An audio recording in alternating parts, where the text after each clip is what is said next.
All right. Thank you, Justin. So I am Alex. I'm the CEO of Good Agriculture, and I am very grateful for all of you guys because I am the one non-farmer on this call. I have a black thumb, but I have a business background, doing financials and marketing and organization, all sorts of things for lots of different companies, including farms. So I am super excited to help support y'all. So we know that there's a ton of things that go into running a farm beyond just the actual farming. So the whole business side, and we're really excited to cover a lot of these topics in the next 6 webinars. And I'll hand it over to my partner in crime, Kirsten. All right. Thank you, Alex. I'm Kirsten Simmons. I'm a co-founder of Good Agriculture. Call myself the Chief Farming Officer because I also run a farm, ecosystem farm down in South Atlanta. We do you-pick strawberries, and throughout the course of this webinar, you'll see some of my farm finances from the past several years, as well as some of the mistakes that I've made and potentially continue to make. All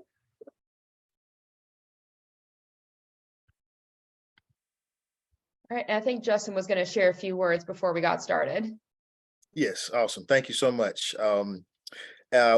We at AgLanta generally like to open our meetings up with a grounding and acknowledgement to observe those who are of the land, territories, and practices and cultures of the indigenous peoples, forcibly removed First Nations or the Muskogee Creek people, the enslaved people of African diaspora who were horribly and unjustly brought here to toil the soils, and the countless migrants and immigrants who largely are the laborers of the current agricultural food system today. We also want to uplift the people of the global majority, aka Black, Indigenous, and other people of color, as known as BIPOC, and there are other acronyms as well as other individuals, groups, populations, and cultures that continue to show up and really take part in the anti-racist communities and practices for all of our benefit here in Atlanta and beyond.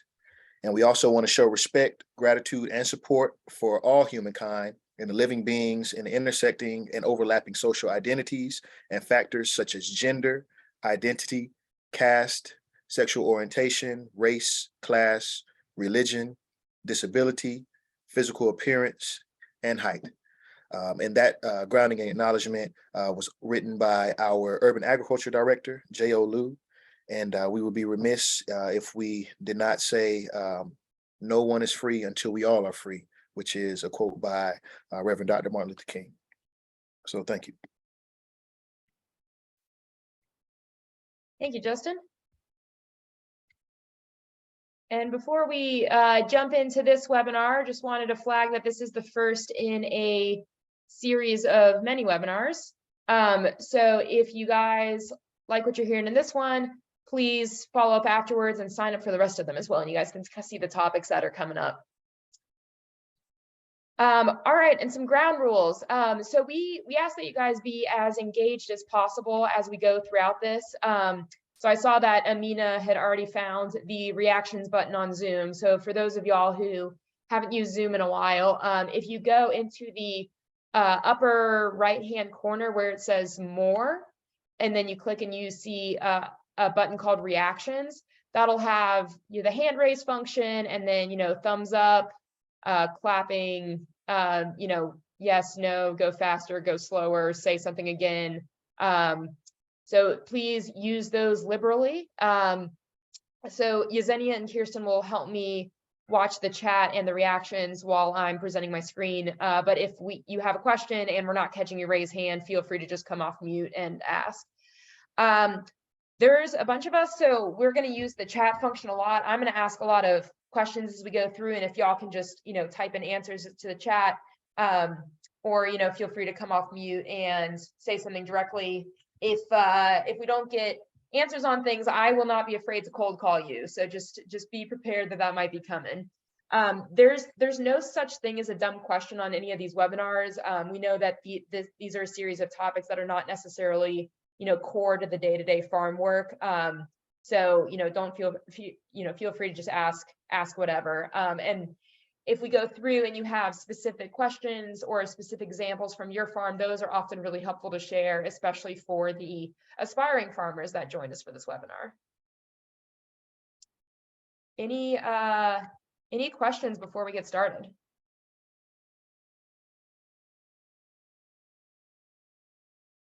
All right, so we're going to do a quick icebreaker just to test out that chat function. What is the best $100 or less purchase you've ever made on your farm? I will jump in and say on my farm, getting good leather gloves has been huge. Looks like Heather said a good compost fork. Haylene, I know you've been working in gardens forever, and I'm sure you've got really good things you've bought. Heating mats. That's a good one. I'm actually going to ask a dumb question, ask what a heating mat is.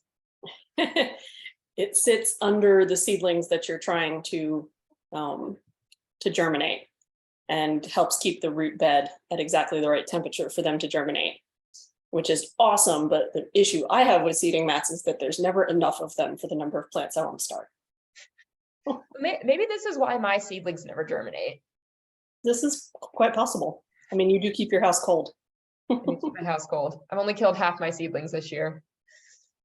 Well, Heather has a point. Have you tried heating cords? I have not. A good pair of coveralls, proper boots, solar lights. That's a good one. Seeds. Amen. Chickens. I don't know if that's the best purchase I've ever made. They ate a lot of my crops. All right. Good answers all around. I just want to jump in and quickly cover what we're going to go over today. So we already got introductions. We're going to talk a little bit at the beginning about actually managing your financial data. And then we'll get into the meat of things every farmer should know about their finances, using lots of examples from Kirsten's farm. So overall farm profitability, profitability by farm enterprise, or different products that you offer, cash flows, budgeting, and then building wealth. And then at the end, we will cover some additional resources to help you guys with these things, and then talk a little bit about the next webinars and a follow-up workshop we're going to host.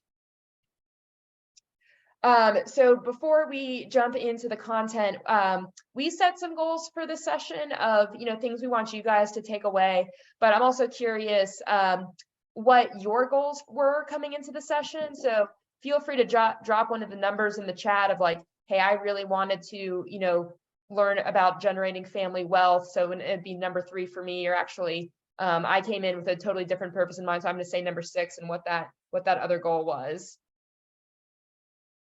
So what are your all's goals for this session? So we have Heather interested in finance. And I will say this will be one of several, broad finance topics we have. So this is particularly on financial management and analysis, but we'll cover taxes next week. And later in the session, we'll talk about business cases and running scenarios and making investments. Yeah, we've got a couple folks saying that they are interested in learning to analyze profitability, digital tools or spreadsheets, learning basic finances, saving time during tax season.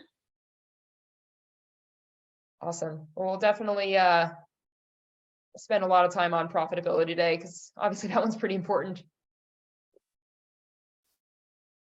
All right, so we're gonna test the raise hand function. Raise your hand if your financial data currently looks like this. It's either a kind of disorganized spreadsheet where stuff is kind of recorded but not really, or you just got a box of receipts somewhere. All right, I'm seeing some hands going up. You guys are in the right place.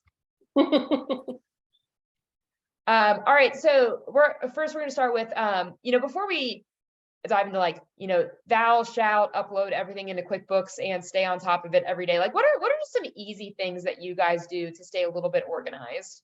Kirsten, I know you have a couple of things you do on your farm to keep the basics straight. Yeah, one of the things, the most important is having separate bank accounts and then having the discipline to keep them separate when there's money in the business account and none in the personal account. For me, having a computer in a place that was easy to enter data into made a world of difference. For a long time, I just had a Chromebook right next to the walk-in cooler. And it was like log the harvest info, log the financial info, taking pictures of receipts, that sort of thing has helped. Though, as you'll see, as we start to get into my finances, it has not been a silver bullet. Well, it doesn't help that someone, broke into your cooler and stole the Chromebook. Yeah, that too. All right, we got a couple of votes for separate accounts. Awesome that you guys are already doing that. iPad spreadsheets, using a notebook. All good answers. Any other tips people want to share, especially for the new farmers and the aspiring farmers? Phone notes, that's a good one.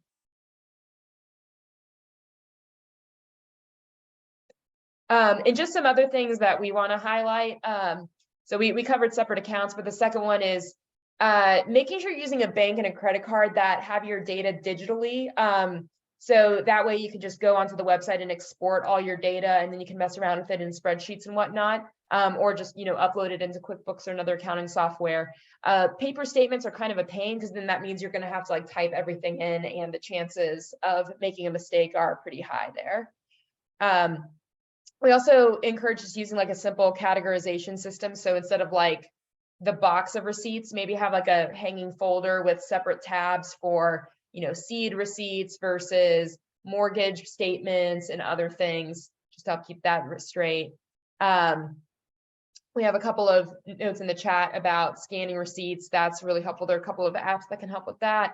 And also using tools like if you Square or CSA management software, those you can actually like go in ahead of time and categorize your products if you're not doing that already. So instead of, at the end of the market saying like, okay, I sold $1,000 worth of stuff, but I don't really know what I sold. It'll say, $75 of tomatoes, $80 of onions, etc. But then of course, there are going to be times where you're just going to have to like sit down on a rainy day and get it all done. Kirsten, I think you were going to just give an overview about why you found this important on the farm. Yeah, at the end of the day, being able to be on top of finances is what makes the difference between having a successful farm and a farm that goes under when the first unexpected expense hits, or is constantly going under and struggling back up, which is, to be brutally honest, what I've been doing for a lot of the past 7 years. It sucks. My brain is not wired to do regular sit down finances. And I have had to come up with systems to make that work, to make it as easy as possible and to reward myself for doing it. There was a period where I was buying myself a donut each week after I did the books. But if you can't either figure out how to automate this, outsource it, or do it yourself, you have an expensive hobby. You don't have a business. Yeah, thanks for saying that, Kirsten. And one other resource we'll throw out there. So obviously we mentioned, QuickBooks, Square, there's other accounting softwares, but we have created an Excel template that we will share with you after this webinar. You're going to see a lot of screenshots from that template as we go through. So as we're going through the slides, you see like these, Excel things pop up. Don't be like, oh my God, that's going to take me so much time to recreate. I don't really want to do that. Don't worry. Like, we've created something where you can just put your transactions in and it'll generate these reports for you. And Kirsten mentioned, either investing the time in doing it yourself or outsourcing. Helping with farm bookkeeping and financial analysis is one of the services that Good Agriculture offers, and we will be doing a follow-up workshop for farmers in the Metro Atlanta area after this webinar. So if you guys are interested in getting a little bit more help, that is one avenue. Otherwise, you can just, reach out to me and talk about getting some help. All right. So Yesenia, do you want to pull the first poll up?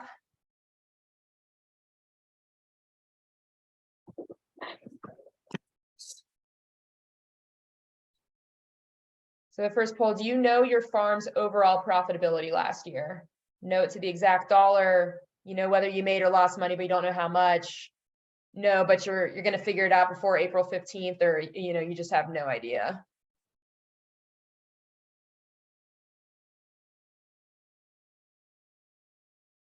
So these polls are anonymous, but I kind of want to figure out who that one person who knows it to the exact dollar is. Maybe we should get them to teach the rest of the webinar. All right, lots of votes for, have a rough idea, and then a lot of votes for I have no idea. So again, you guys are in the right place. Oh, and starting now, that's probably an answer we should have put on there. That is a good reason to know to the exact dollar, Heather.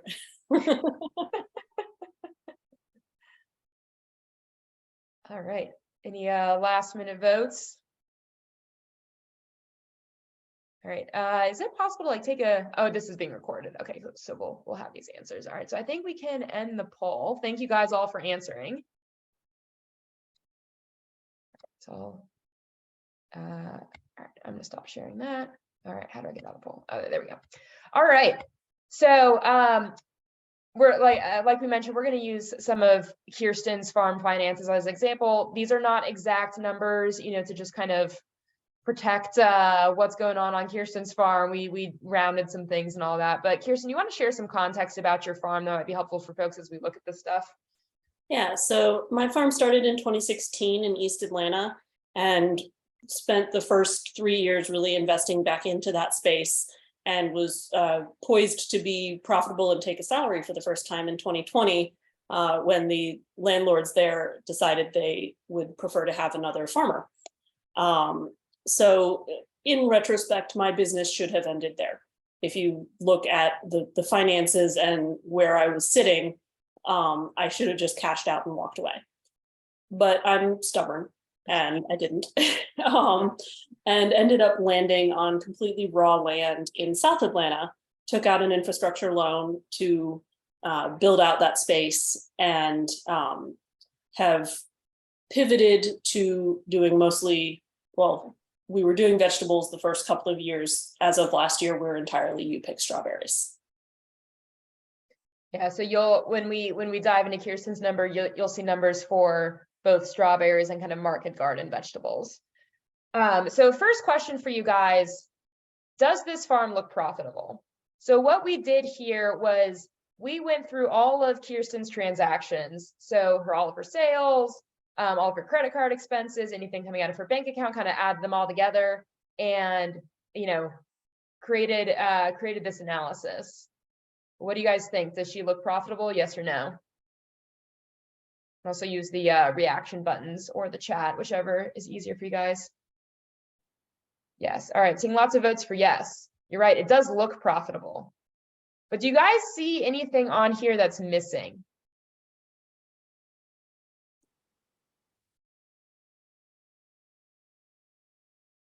Oh, I'm giving away the answer accidentally.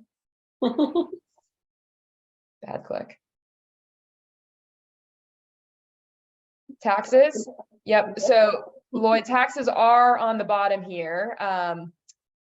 So we did count those, but that's a good question. That's one that gets forgotten a lot.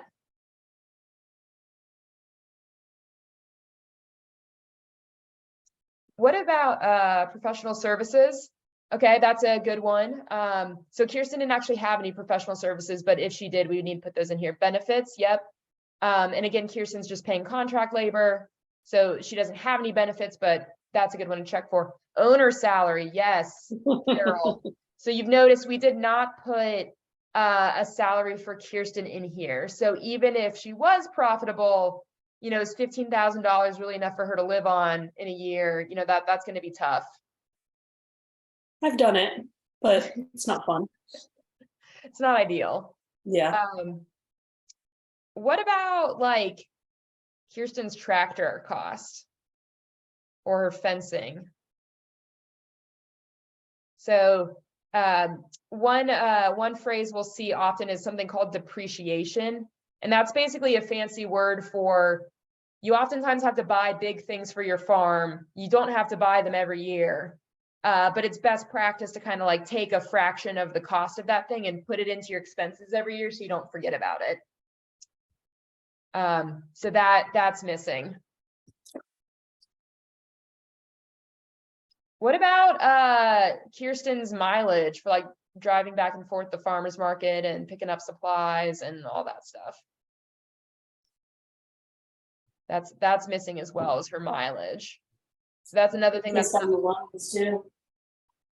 Yeah, that's one thing that's not going to show up on your credit card expenses necessarily, but it is important to track because it ends up being a big cost.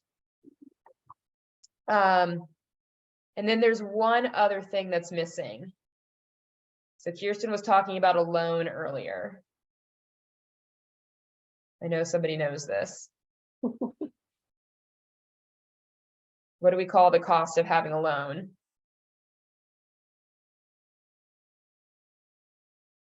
Do none of y'all have loans? I'm jealous of all of you. There we go. Interest. Yes, Heather, crushing it. Yeah, so her interest costs are not on here either. Yeah, amortization. So Leslie, that's amortization is a similar thing to depreciation. Basically, it's another way to say the cost of the tractor over time. All right, Marquita, no loans and help to keep it that way. That's awesome. All right. Yeah. So we created Kirsten's income statement, and an income statement is basically it shows your revenues and then all of your costs, and it basically gives you like how much profit or loss did your farm make in a year. And it does include some of the things that are maybe not showing up in your transactions, but are real costs running the farm. So the mileage, depreciation, and interest. And y'all notice when we add all those things in, Kirsten is no longer profitable. And again, this is even before paying herself. So this is not the best situation. So what are some ideas you guys have or additional things you would want to look at to help Kirsten get more profitable?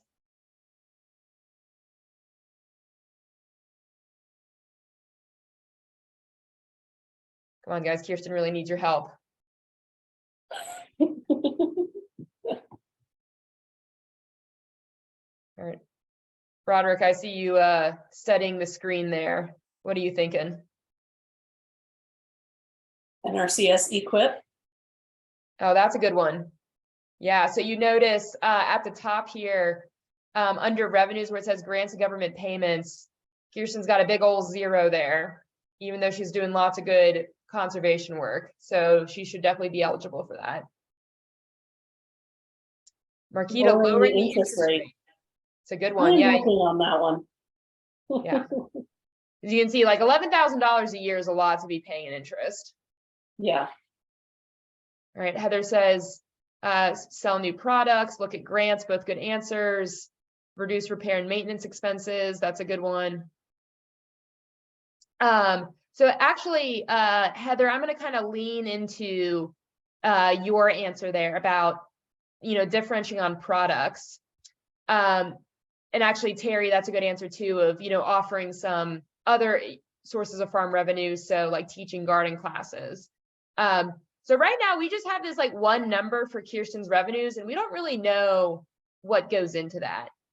So we're going to open up our second poll question,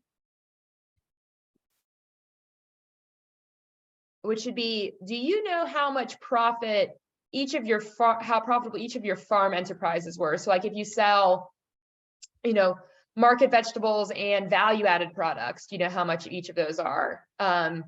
Kirsten last year did strawberries and market vegetables. Does she know any of those things? All right, looks like this one was a little bit harder than the first question, a lot more. I have no ideas. And there's that one person who knows it to the exact dollar. Just good for you, out. whoever you are. It's always going to be 0 when you just start out. Yeah. Yeah, Heather's at least being honest in the chat. Here, we'll give folks a few more seconds here. A good number of folks who at least have an idea in their head of which crops made money, but not necessarily how much.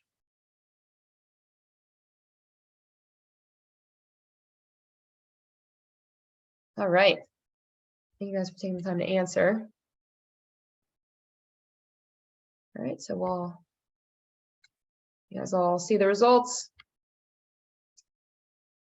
So we, yeah, lots of I have no ideas. The one person who knew it to the exact dollar, and lots of folks in between. All right, so the next thing we're going to look at, there's a green line on the screen. How do I get rid of that? Clear all the drawings. Okay, cool. All right, so what we did is we actually took Kirsten's numbers and broke it out amongst her 3 enterprises. So she's got market strawberries, and you pick strawberries. So basically the you pick strawberries are folks who come in on the weekend and pick their own strawberries, but the strawberry plants don't stop producing during the week. So Kirsten harvests some and sells them elsewhere. And then she's also got market vegetables. And a couple things I want to point out on the income statement. So first off, and now I'm actually accidentally annotating, 1 second. All right.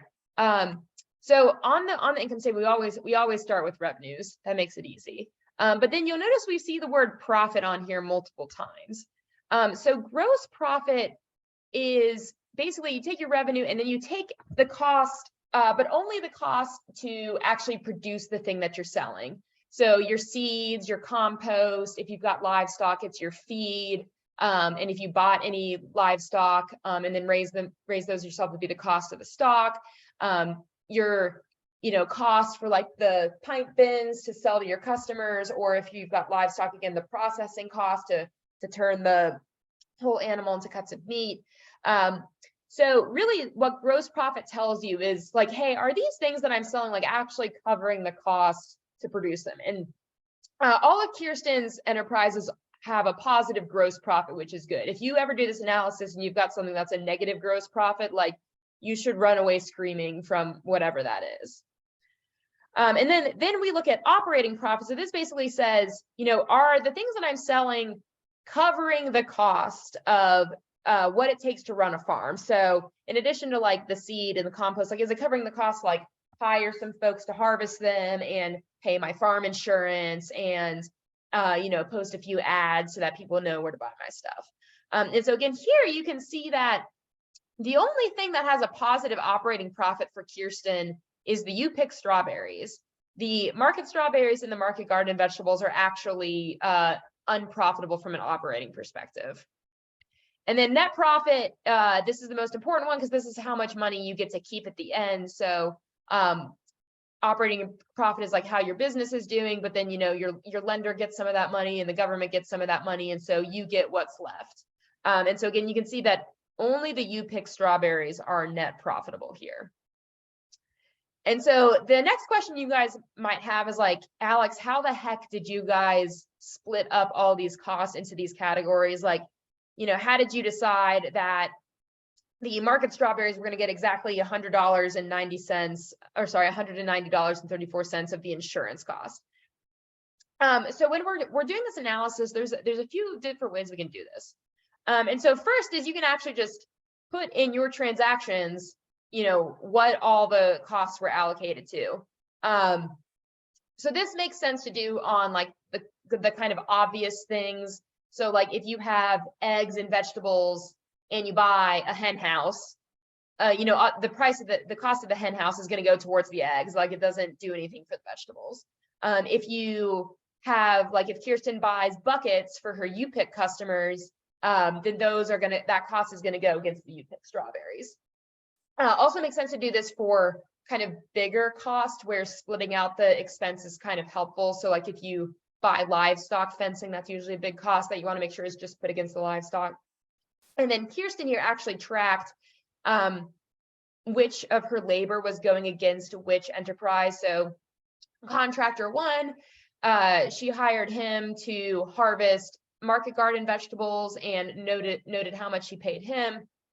Contractor 2, she hired her to pick strawberries on a Wednesday to take to market. And then contractor number 3, she hired him to, man the U-Pick booth on a Saturday and help customers, check in, give them their bucket, weigh their strawberries at the end, etc. So because she was able to track this, then we can go back to the labor cost and actually directly allocate this labor. Okay, but it doesn't make sense to do this for everything.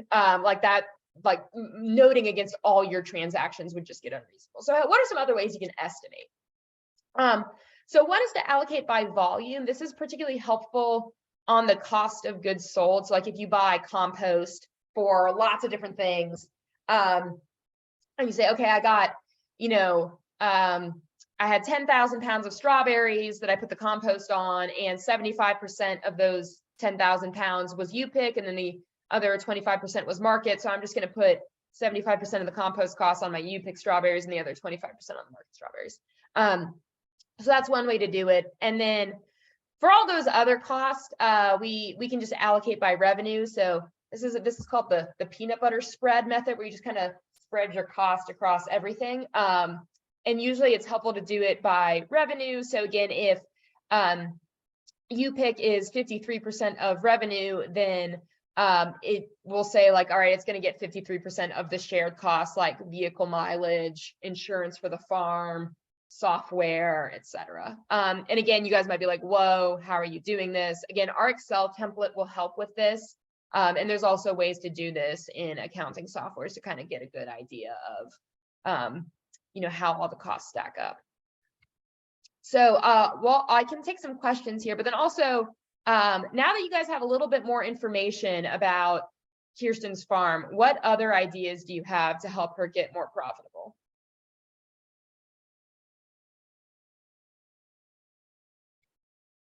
And while y'all are thinking about that, I'm going to circle back around to the idea of tracking labor, because this can either be stupidly hard or stupidly easy, depending on how you do it.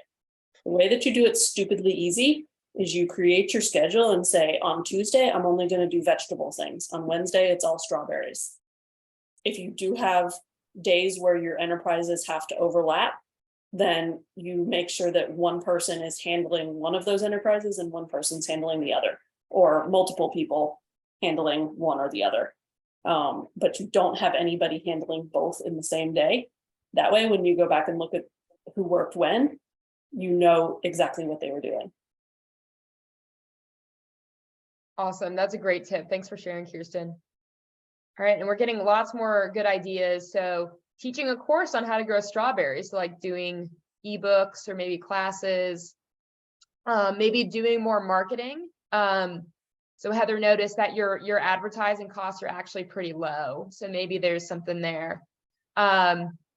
Working with community volunteers, researching grant opportunities, doing value-added products. Yeah, so Heather, that might be a good way to get more money out of the market strawberries, more specialized crops, YouTube channel, lots of good ideas, folks. Okay, so we are going to take something that came up a couple of times, which was apply for grants. Oh, ice cream. I love that. Kirsten, you should definitely do that. Let's go for that value add and grant and get us a farm kitchen. Yeah. Okay, so for the rest of Kirsten's numbers, she applied to the Foodwell Alliance grant for Metro Atlanta farmers and won that. So that was worth, I think, like $7,000. So we added that into her profitability, and now she is net profitable. And she's going to explore the rest of these amazing opportunities that you guys, amazing ideas that you guys put in the chat here. But we're going to move on to the next topic. So Yesenia, do you mind pulling up poll question number 3 here?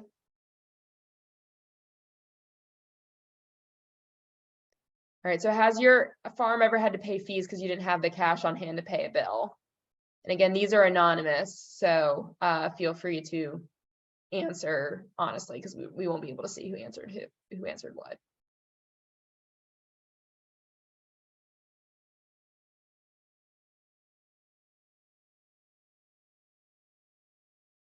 And can you guys actually see the results as they come in, or is that only me who can see them? Okay, Cool. Everyone can see this. That's good. It's more fun when you can see the answers roll in. All right, so it looks like most of you guys are actually have been able to stay on top of this pretty well, which is great.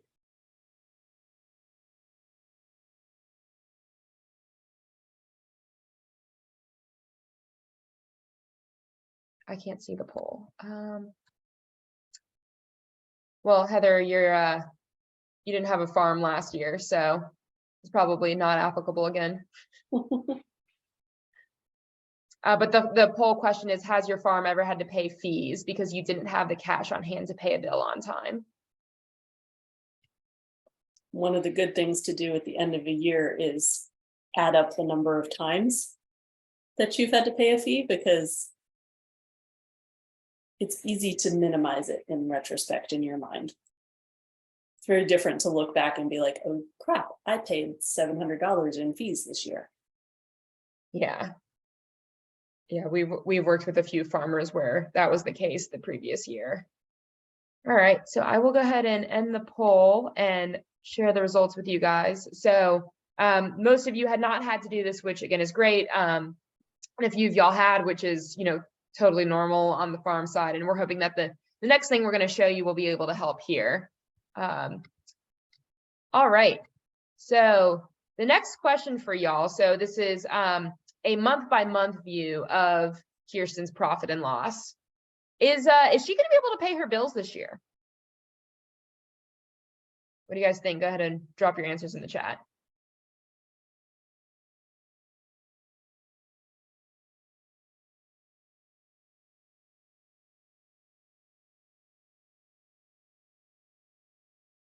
Everyone's gun shy after the profitability question was a trick question. Yes, but no luxury spa days. Darn. It's a great looking answer. forward to those. Oh, we got a good mix of answers here.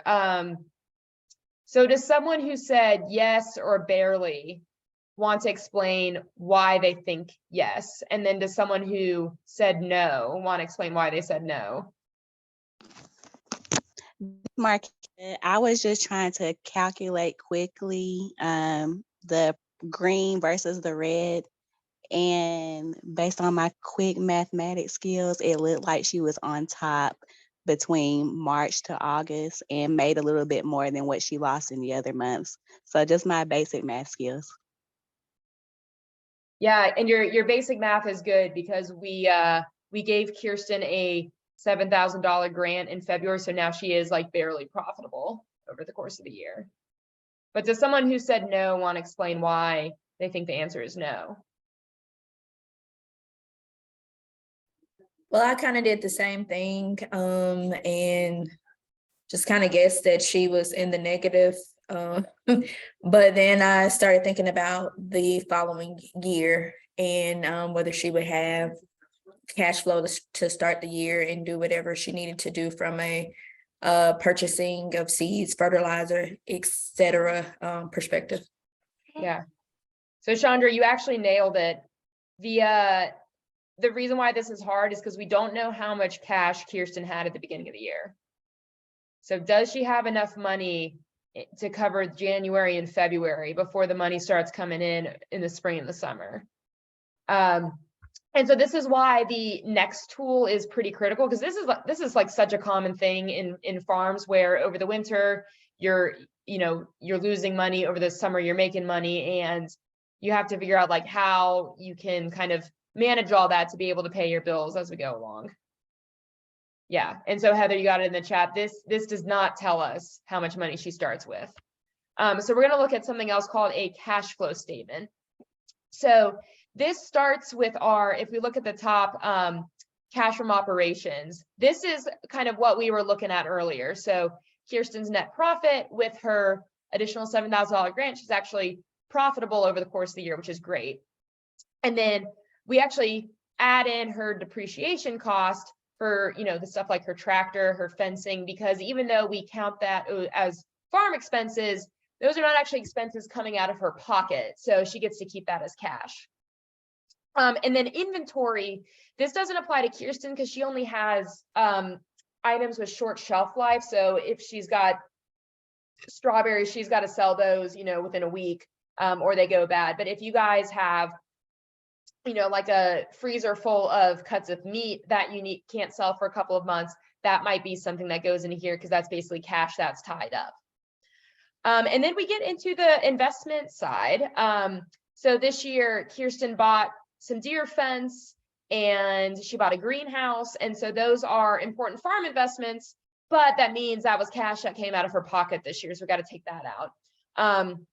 And then, she's also got a mortgage on her property. So she has to pay principal payments on that, not just interest. So you guys remember on the income statement, we had the interest cost, but here we've got the principal cost too, because that's still cash coming out of Kirsten's pocket. And then Kirsten doesn't have any operating loans or loans without any collateral. So there's no cash from financing, but if she had an operating loan, then that would go here. So you guys see something that's interesting, which is even though she's profitable, she's losing a lot of cash over the course of the year. And then getting back to what Chandra said, Kirsten started the year with only $5,000 in the bank, which is not enough to get her through this year. So what ideas do you guys, I see some ideas already coming in the chat. But what other ideas do you have for Kirsten to improve her cash flow situation?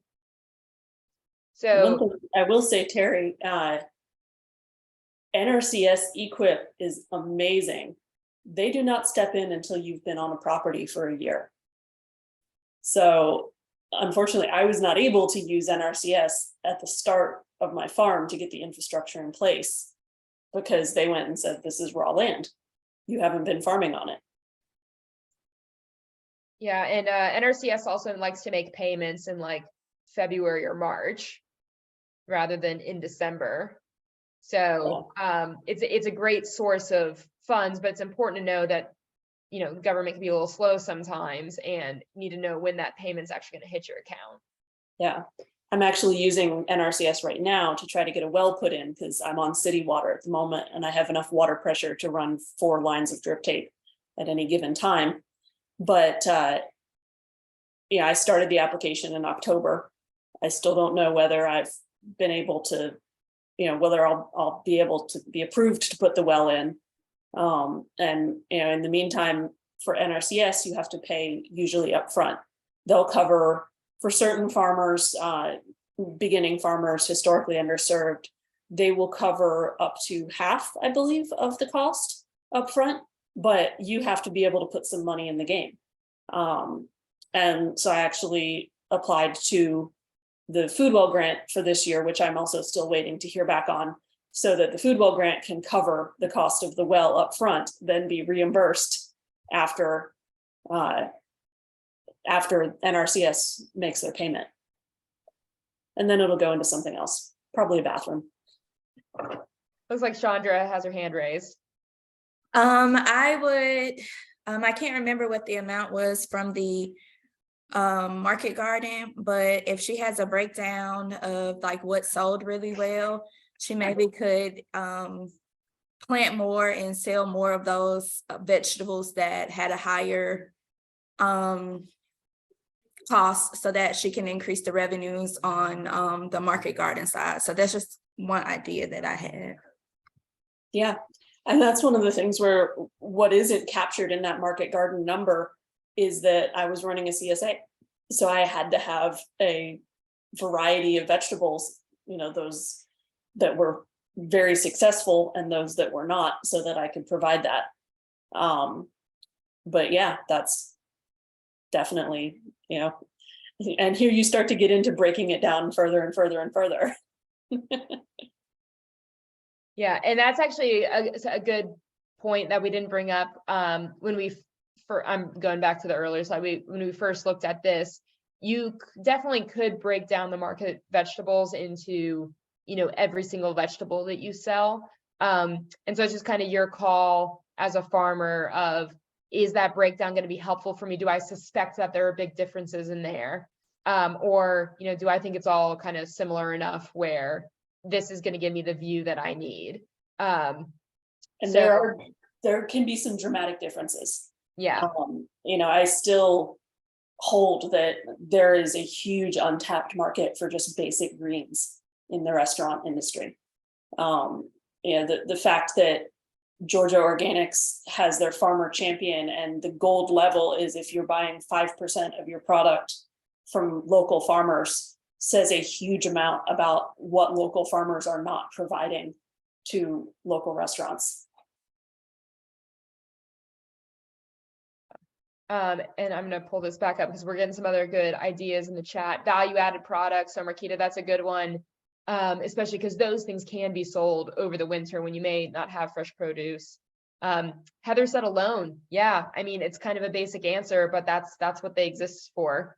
And then Eva, you pointed out that, you know, this investment, she's losing cash, but they are really important farm investments. And so actually the next thing we're going to look at, we'll kind of show that. Yep. And then CSA is a good idea because Kirsten can kind of pre-sell some of her things. All right. So great ideas, folks. So just in the interest of simplicity, Kirsten went, oh, I'm sorry. I live next to a train track. So if anyone hears that in the background, that's what that is.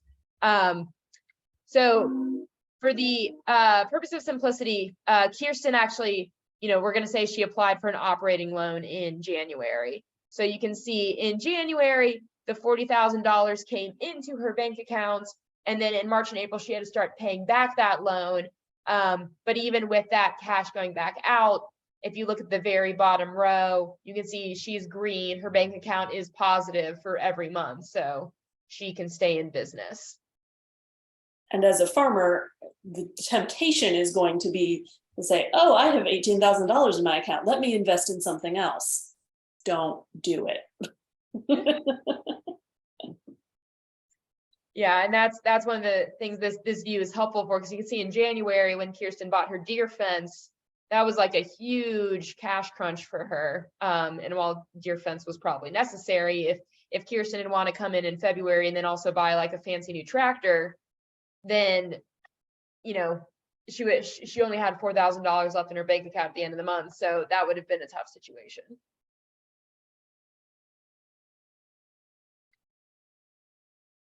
And then, you know, Kirsten can also, other than getting the loan, use some of the other ideas in the chat. And then we talked earlier about, like, you know, renegotiating with your lender, if you rent land, negotiating with your landlord, getting better terms with suppliers. So instead of paying the supplier immediately, maybe you pay them after 60 days.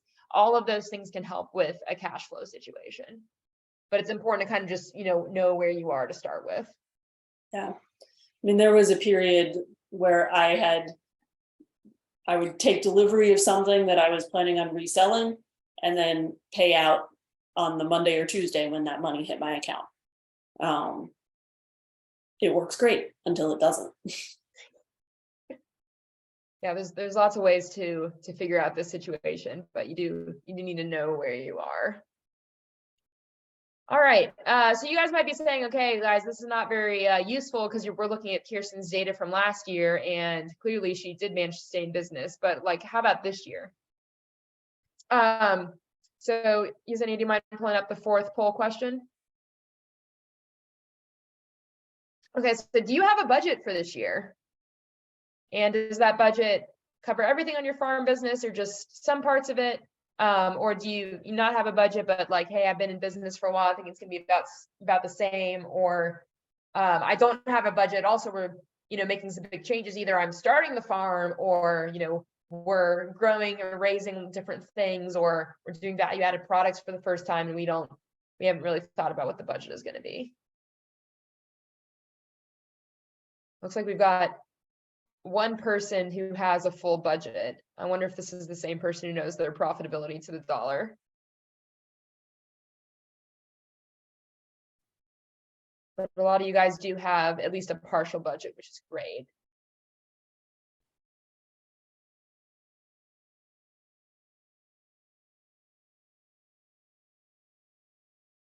Give folks a few more seconds to respond here.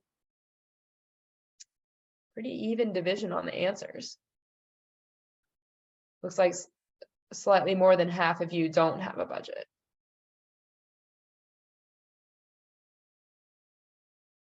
All right, so I will end this. My budget is simple, not more than I take in. I like That's a good that. one.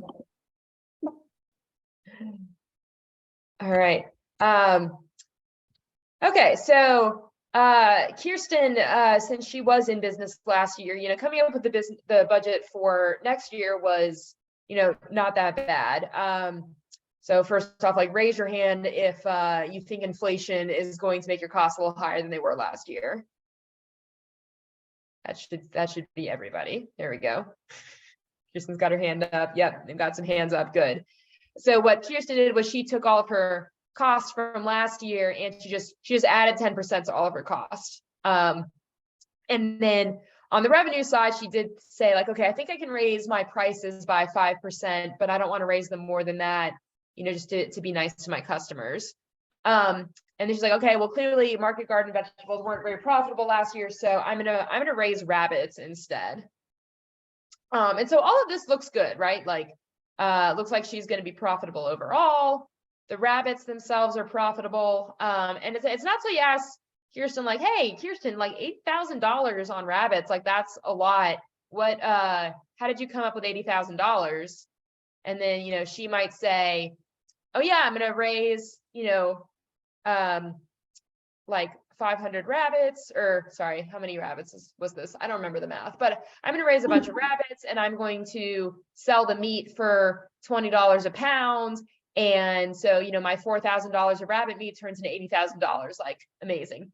And you might say, like, whoa, Kirsten, like $20 a pound, there's no way that you're going to be able to sell rabbit meat for that much. And so you say, like, hey, like, and if I'm another farmer, you know, which I'm not, and I might say, like, hey, I sold rabbits at the farmer's market last year. I was getting like $8 a pound. So maybe you should stick that in your budget and see how it looks. So Kirsten does that and she changes her $20 a pound to $8 a pound, and like, look, you know, look at rabbits are now really unprofitable. And remember when I said earlier, if you look at your gross profit and it's negative, you should run away screaming. So I don't know if you guys can see that, but rabbits are expected to make negative $17,000 after the cost of feeding them and processing them. So Kirsten should run away screaming from the rabbits. But they're so cute. They're cute. So what Kirsten actually decided to do was just raise some for her own, you know, consumption, but she's not going to sell them on a broader market. And so we are having a whole separate webinar about business cases. So we'll go more into depth about like how you build these scenarios and what assumptions you can test. And the other thing I'll throw out there is we are hoping to use some live examples for the business cases. So if any of you guys are, you know, willing to use like, you know, your business ideas and let us crunch some of your numbers for you, we'd love to use you as a live example in a couple weeks. Okay, so any questions on anything we've covered so far? I know it's been a lot of content so far.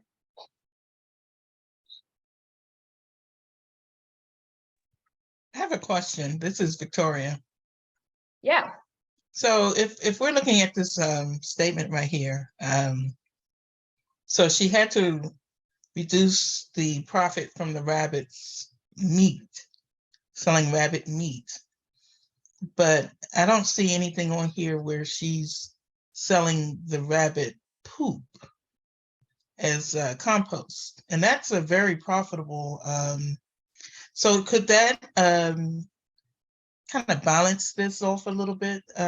Maybe not as much as she thought she was going to make, but help to at least build that revenue? That's definitely a possibility if the setup is done correctly. And then the other piece is that it can reduce my costs elsewhere. You know, so instead of selling the rabbit poop, I can use it as fertilizer in the fall so that it has enough time to break down and it's not a food safety risk by the time the strawberries come in the spring. And then I'm reducing my costs. Yeah, it's a great idea, and Victoria, you really highlighted why it's helpful to kind of lay all these things out, because so rabbits are still $40,000 unprofitable. So then the question becomes, do you think you can? Is there going to be enough rabbit litter, and will you be able to sell it enough to be able to cover that $40,000? And so that doing this kind of analysis can help you answer that question.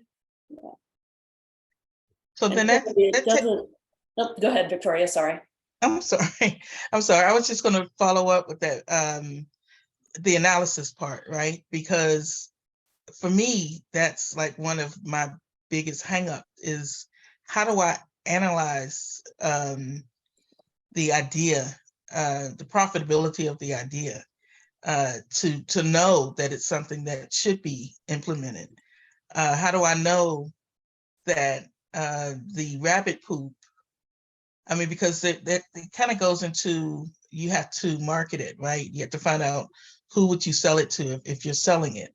I guess it'll be easy to figure out how it fits into the fertilizer part for your own growing season.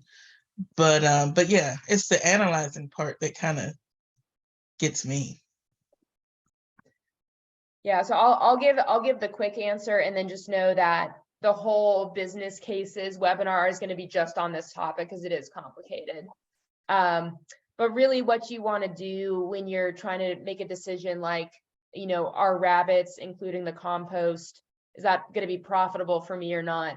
You really want to like break it down as fine as possible. So, the number of rabbits, how much compost they're going to create, how much other material you need to buy to create the compost, how you're going to market it, how you're going to get it to people. Do you need to get like any certifications for it? Like if your farm is organic, do you need to get the organic certification for the compost? Is that worth the cost of doing that? There's just a lot of things that go into it. And so it really comes down to like laying each of those out, making your best guess and then seeing what happens. And then you can also do it. Okay, so my best guess was I can sell it for, $20 a pound. But like, what if I could actually, what if that's wrong and like people are only willing to spend $5 a pound? If I type that number in and said, what happens? Is it still worth it? And be able to like run some scenarios like that of like, okay, best case, it looks like this. My best guess, it looks like this. And in the worst case, it looks like this. And, I'm actually profitable across even the worst case. So I should probably do it. Or like, hey, even in the best case scenario, I'm losing money on this thing. So that's probably a no-go.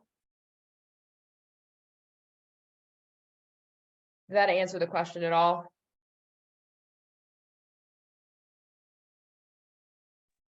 Definitely. Thank you. Okay, awesome. It's a good question.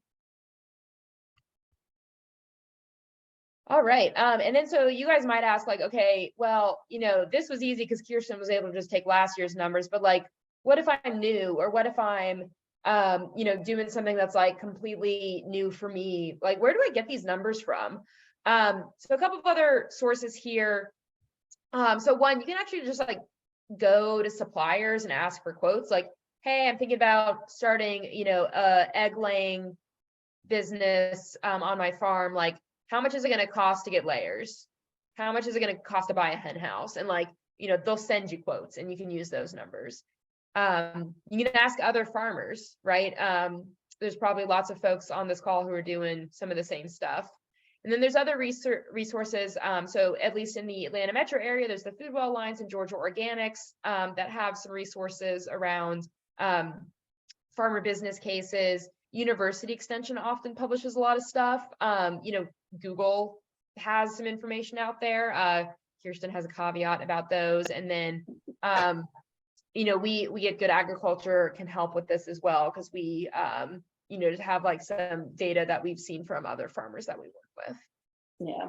And to jump in on the information you find on the internet, as a rule of thumb, add 10 to 20% to those costs, because when folks are putting that information out, they have an incentive to make it seem as cheap as possible, because that's what gets them clicks to their website.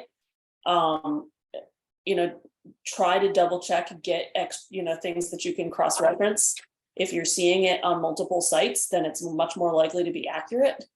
And this is especially true when it comes to any sort of like construction plan. I mean, last year I lost $7,000 on trying to build yurts based on a plan that did not account for the correct slope of the roof. And it's like, that material is not entirely a loss, but I'm not going to be able to get back anything close to what I spent on it. And I broke my rule. I didn't cross-reference it to multiple sites. And especially for labor, if you're looking at labor estimates for anything, double it, because it's going to take you longer the first time. And it's going to take time for you to get that system down. Again, people are going to put out what sounds the easiest. And that's not going to be the situation you're in unless you're really lucky. And it's better to be really lucky and pleasantly surprised than not really lucky and way over budget and way behind schedule. Yeah, the other thing I'll add, especially like on the university extension, oftentimes the research is done on large, conventional, highly optimized farms that are using, just like a shit ton of chemicals, pardon my French, and other things. And so it may be a different system than kind of the small organic grower. So like if they publish something like, hey, feed conversion on a broiler is X, and you're raising your chickens on pasture, then it's going to look different. And so you are probably going to be spending more on feed than whatever they published. But it is a good starting point. And that's also where, and swinging back around to, we can help with some of that. And we're working with farmers that are not the conventional farmers.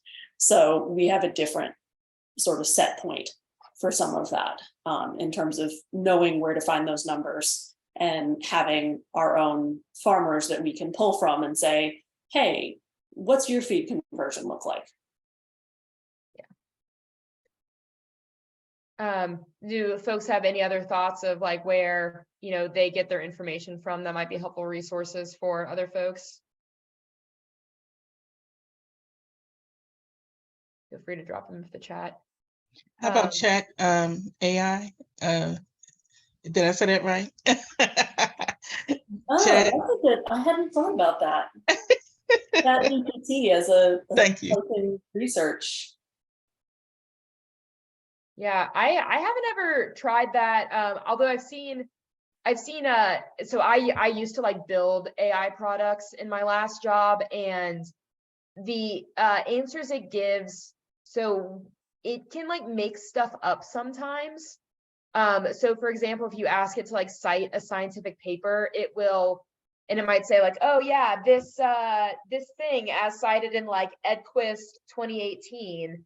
And you look and there's like actually no paper that says Edquist 2018, because basically what it was doing is it said like, okay, what's a prominent author in this area? Like, okay, Alex Edquist Edquist is my last name, has like written a lot of papers. So like, let's use that. And then in 2018 was like when the most papers on this subject were published. So like, let's smash those two together and like give it to you. So I would say like an AI chat thing is going to help steer you towards the right answers, but I wouldn't expect it to give you the right answers, if that makes sense. Yeah. That was and probably in like chat, we're getting a lot of people saying USDA, which is another good option. Another space you can look at, particularly on pricing, is the average values that go through the various ports of different products. You can look up organic, what is the price of the average organic apple that goes through the Atlanta airport and the farmers market in September. And that price is going to be less than what you would want to charge as a regenerative farmer, but it's a benchmark.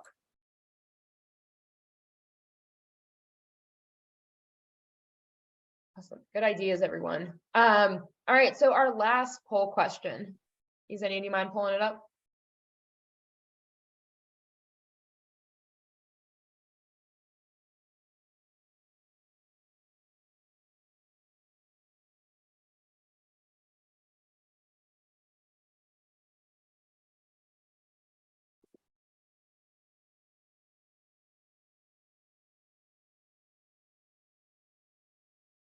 All right, a lot of I don't knows.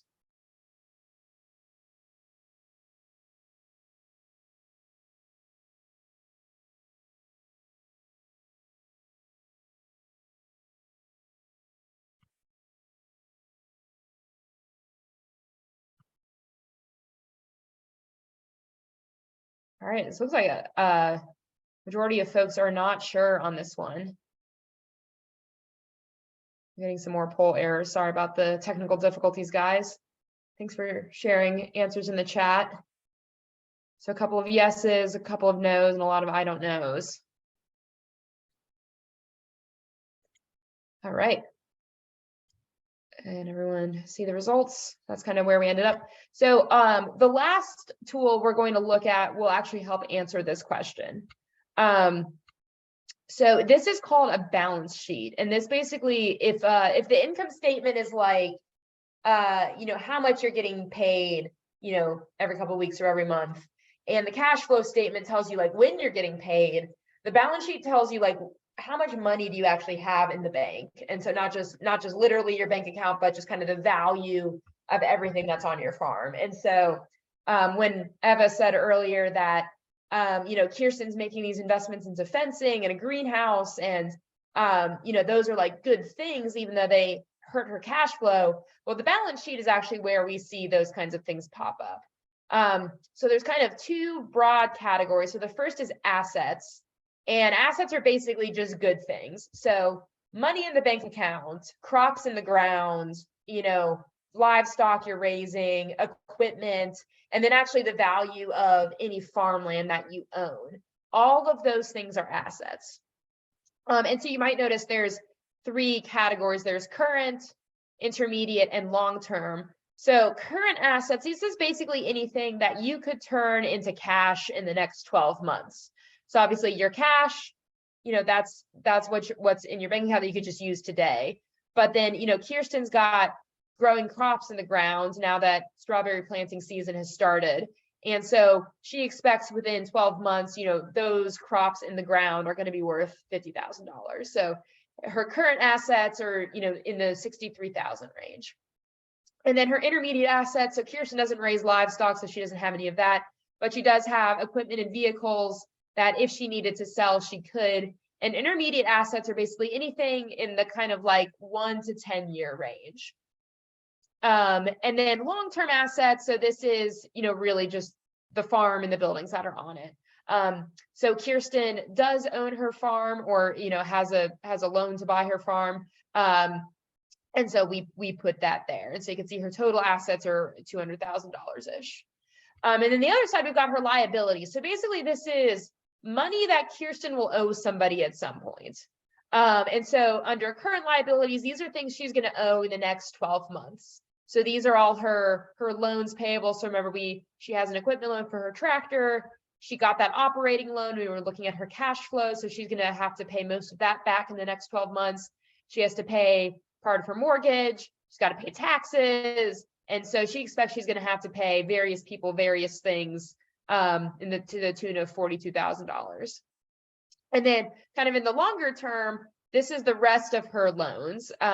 So on her, equipment and machinery, so she has to pay $2,000 next year, but then actually most of the loan is paid off. And so she's only got a few more payments left in year 2, and then that one's done, which is nice. And then the operating loan, she does have to pay the other half of that.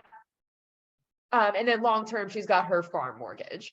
So you can see when we add up all of her liabilities, it's about $150,000. And then the key thing here is Kirsten's owner's equity. So you can think of this as like how much value the farm is worth to Kirsten. And so she's got $60,000 of equity. And so this is not bad for a new farm. The thing to watch out for, if this number is negative, this is another thing to like run screaming away from, where this is basically saying your farm, you owe more on your farm than it's actually worth. And so maybe what you should consider doing is just like closing the whole thing down and maybe like starting over. But her number is positive, which is good. And, that she's on a new location, but as, she is profitable over time, this number will grow, and, Kirsten can kind of view this as like, okay, well, this is my retirement account, or this is what I'm going to leave to my family, as family wealth for them. So that's and I kind will of what say, had we run this balance sheet in late 2020, early 2021, going back to what I said at the beginning, my business should have shut down in 2020. I am certain I had negative equity in the business, and that was then compounded in 2021 when I lost the entire crop to hail and deer. So, I wouldn't say follow my footsteps, but it is not impossible that you come out from under a negative equity. I guess just a point to be made. yeah. Yeah, but definitely try to keep it positive. Yeah. Would I make the same decisions again? I'm really not sure. And as someone direct message a question about insurance. So yes, crop insurance is very helpful. There are programs that the USDA has revamped in the last year for small diversified farmers. Now the USDA programs require you to have been farming, I think it was like for 3 years is the kind of. So basically with the crop insurance, what they do is they take the average of your 3 previous years of production, and that's what you're insured for. So if you're just starting out, you kind of need to get into that cycle, or if you're in a position where you've had a full crop loss, or you're growing at a significant rate of growth, insurance will not cover the entirety of your potential losses. But if you're facing a full loss, anything is better than nothing. And like all insurance, you have to have it before you lose it. So and Kirsten, you're highlighting the like subsidized USDA programs, but there is just like regular business insurance available. It's not as cheap as the USDA programs, but it can be a good option for folks just starting out who don't have that crop history record. Yeah, and crop insurance only covers crops. Regular business insurance should be a requirement for all farms. If you're selling at a farmer's market, chances are that you have a requirement for at least a $500,000 liability insurance policy. If you're doing any sort of agritourism, you want to have an additional insurance policy for if somebody gets hurt on your farm. We don't have a basic legal webinar in this series, but that's maybe one we should look at doing in the future, because there are some pretty basic things that are minimal cost that you can do to protect your farm against things like somebody fell and broke a leg, and oh dear, little Johnny's family is now suing you for everything that you have. There are ways you can set up your business to make sure that you're not losing the land and the infrastructure when you are faced with a lawsuit like that, or somebody traces a food safety issue back to your farm. All of that can be insured against. So we should look at doing that webinar. Yeah, maybe we cover that one as like part of the funding and financing one. Yeah, we can add to that one. Awesome. Thank you guys for the input. Okay, and then the other thing with the balance sheet is you can actually run some ratios that give you kind of just like a rough rule of thumb of like where your farm is.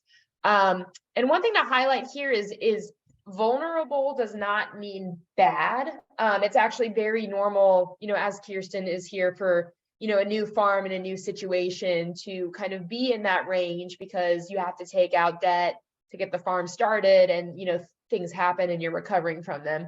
But this can be helpful to track over time to see, is my farm's overall financial situation improving? Is this going to help me long term? And also, like if you go to a bank for a loan or something, they're going to want to see these numbers, and this is part of how they make their decision about, should we give Kirsten more debt or not? And clearly on this one, the answer is no. I don't think Kirsten wants any more right now. But yeah, I am still very much paying off both the debt that's on the books and the debt that's off the books. And I mean, this month, this morning, I had to reach out to a friend because I miscalculated and didn't realize we were as far along in February as we were. And I went ahead and repaid somebody in full that I'd only budgeted to repay in part because I was like, I'm pretty sure the money's there. Don't do that. Check first. It's like, okay, so Fred, can you front me like $40 for 5 days? Thank you. So that balance sheet, it is one type of capital, and one type of wealth. We're focusing on the financial here, but I am in enormous debt just to my community. The people that have kept me going every time the finances have dipped into the red, the friends who have helped connect me to different land opportunities, the jobs that have come along, to make that money off the farm, to keep the farm going. It's essential as a business that you know your balance sheet, but it's also essential that you know the other ways in which you have credit and debt to the people around you and the environment around you. And that's really what we do as regenerative farmers. As we get into organic farming and doing this to steward the land, we're also stewarding the people around us. I'm gonna find the K5 reaction for that one. That was beautiful. Thank you for sharing that. You're welcome. I'm gonna totally ruin the mood. We got a very tactical question in the chat. So these ratios here, so the spreadsheet is calculating them, but they are used pretty commonly in the financial space. So your QuickBooks will run this for you if you're using that, or Wave or Xero, whichever one you're using, or you can just take like this current ratio. If we go back to the previous slide, is just Kirsten's current assets divided by her current liabilities. So that's how that one's calculated. You can see that in the template we're going to share out afterwards. And same with these ratios. The thresholds are rules of thumb. So these are pretty consistently used across the agriculture industry. Different industries have different ratios for what they like to see here, but these are used pretty commonly in farms. Hopefully that answered that question. All right, so that is the end of all of our content. Would love to get just quick reactions from you guys, like, thumbs up, X's. Like, did you get what you were hoping to get out of this session?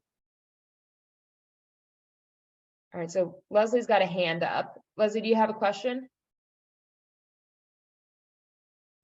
Sorry, no, I was trying to get the thumbs up gone, so no. But I'm learning a lot, and it looks like I need to learn how to read a spreadsheet or do a spreadsheet. So I'll have to go find that on the side. Thanks. Okay. Maybe that's something we can add in as well, with just a basic how-to spreadsheet. Yeah, I think that'll be a helpful thing to do in the workshop. I mean, I still remember like the first time someone told me Excel could also be a calculator, and I was just like mind boggled by that. Heck, it was just 2 weeks ago that I learned that you could actually relabel cells in Excel so you can follow your formulas. All right, so some other tools and resources for you guys out there. So we've mentioned accounting software a bunch of times. Basically what these softwares do is they automatically connect to your bank and your credit card and your other places where you have transactions, and we'll just pull it all together for you. You also have to do some work of like making sure that the QuickBooks AI is categorizing things properly. It's usually not with farms. But then once you kind of have all that in there, it'll kind of run some of these reports that like we've been showing today. And then of course, sales tracking software, Square is awesome. It has a lot of analytics behind it, but there are other good things out there as well.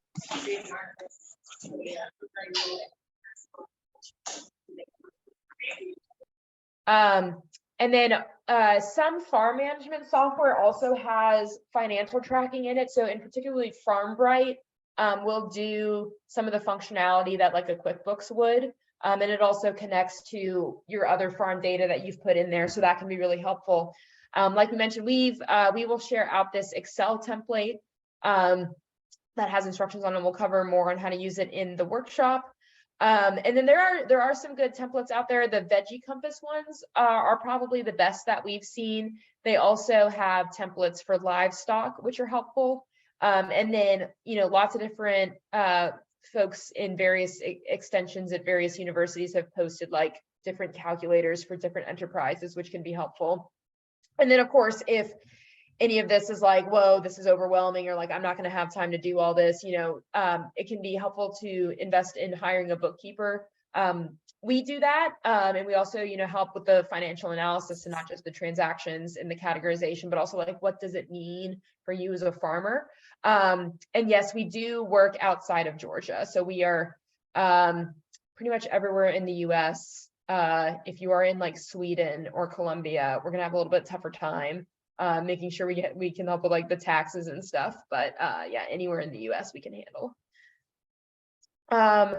All right, and then I'm just going to pull up the webinar series again. Please do register for the other ones, and then Justin and the AgLanta folks are going to send out a feedback survey after this.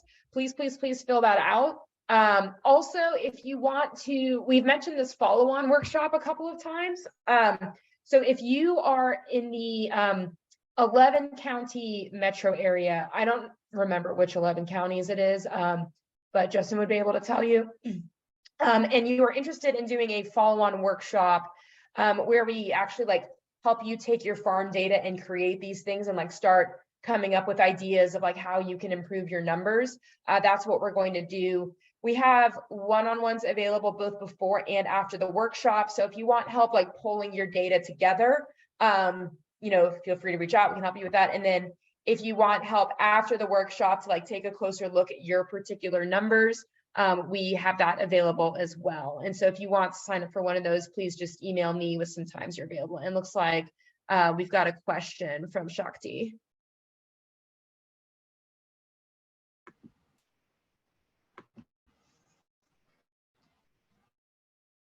Hi, hello, everybody. Good, how are you? I just had a quick question. I am a farmer. Well, I'm a little bit of a farmer, but I'm transitioning my business from doing straight agriculture, garden, backyard gardens for homeowners to like I pay every year a specific amount of crop just to be able to do backyard gardens for people. So I'm not doing that as much anymore, but I wanted to find out if this for someone like me who I'm just trying to get an idea if this is something that is good for me. Right now, I need ideas on funding and opportunities for people who are just starting off new. I had to kind of like completely change everything since 2020, which I'm sure everybody had to pivot. Things I'm needing help with is to see other people talking about the business side of how to stay ahead of water. Just say that, hey, I need to borrow $40. And I love this and I wouldn't change it, but I wanted to know, is this form something that can help someone like me who's starting completely over and I don't know whether to go back to doing what I was doing that was safe or really just go toward what my passion is, which is, mushroom farming and tree farming. So if you can answer that, that would be helpful. Yeah, I think a couple of the upcoming webinars are going to be really helpful. So on March 13th, we're going to talk about funding and finances and go into different options for grants, loans, cost shares, etc. And then on March 27th, we're going to cover business cases. So if you're kind of starting from scratch or trying to do something completely different, we'll go into a lot more detail on like how you can do that analysis and kind of figure out if it makes sense for you or not.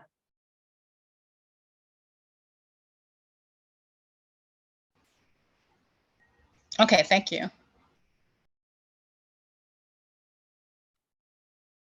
All right. That was awesome.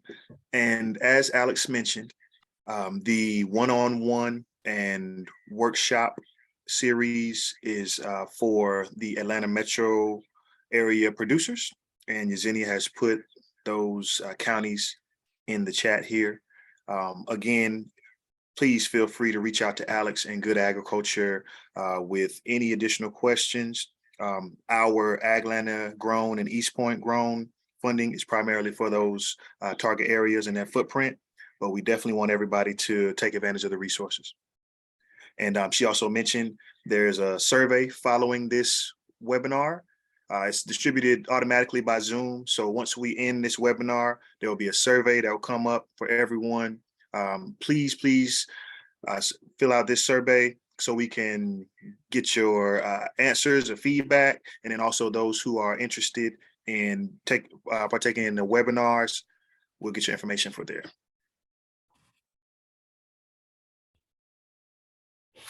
Okay, and we have contact information on the screen here. All right, that was amazing. I appreciate Good Agriculture and everyone else who is on the call. All amazing questions, great interaction and feedback. Thank you, AgLanta Grown team, East Point Grown team. This has been extremely efficient and informative. We look forward to convening for the next 7 Mondays. Again, next Monday's webinar is focused on tax preparation. I think we all need that, and it's right on time. So look out for the registration link for next week.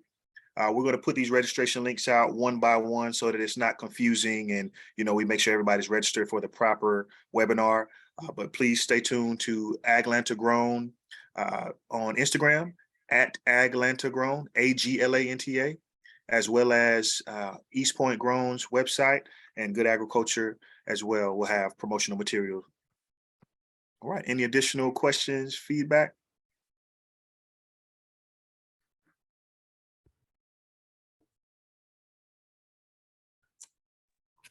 Okay, hearing none.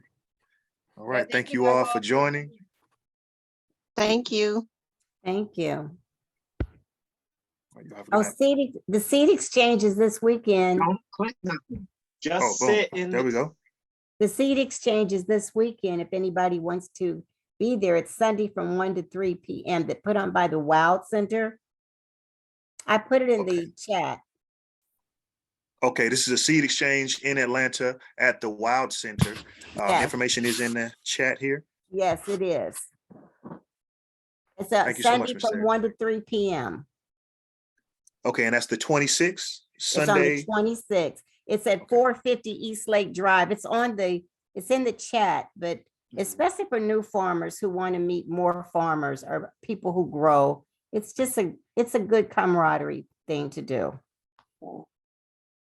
Terry, Awesome. do you We know if they're appreciate doing Scion trading again this year? They are doing Scion also. They're doing seed and Scions. I have Scions for the first time this year. I should come out. You should come out and get some more for yourself. Yeah. Yeah, you bring some and take some. Yep. Awesome. Thank you for sharing that resource. And it's no charge. Thank you all. All right, no problem. All right, you all take care. Thank you. Thank you guys. You were an awesome audience. Appreciate